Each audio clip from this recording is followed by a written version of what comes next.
សួស្តីពុកម៉ែបងប្អូនជាទីគោរពសូមស្វាគមន៍មកកាន់ Channel ឆ្នោតយួនតាមផ្ទះរបស់ Admin ថ្ងៃនេះ Admin មានលេខតម្រុយល្អៗរបស់ឆ្នោតយួនសម្រាប់ចែកជូនពុកម៉ែបងប្អូននៅថ្ងៃទី31 ខែ 12 ឆ្នាំ 2025 នេះដូចនេះ Admin មិនចង់ឲ្យចំណាយពេលវេលារបស់ពុកម៉ែបងប្អូនយូរតោះយើងមកតាមដានលេខតម្រុយរបស់យើងទាំងអស់គ្នាសម្រាប់លេខតម្រុយ2លេខមានលេខ87លេខ54សម្រាប់លេខតម្រុយ3លេខមាន389គុណនិង745គុណសម្រាប់លេខតម្រុយអូស2លេខមានលេខតម្រុយទី1រអូស80និងលេខតម្រុយចុងក្រោយអូស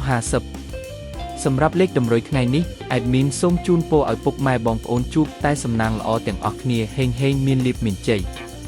ជាចុងក្រោយសូមកុំភ្លេចជួយចុច Subscribe និង Comment ហើយដាក់សញ្ញារូបកណ្ដឹងដើម្បីជួយផ្ដល់កម្លាំងចិត្តមកកាន់ Admin ជាពិសេសងាយស្រួលតាមដានវីដេអូថ្មីនិងលេខតម្រុយល្អៗជាប្រចាំថ្ងៃជាមួយ Admin សូមគោរពលាពុកម៉ែបងប្អូនពីខ្ញុំបាទឆ្នោតយួនតាមផ្ទះសំណាងល្អទាំងអស់គ្នាសូមអរគុណ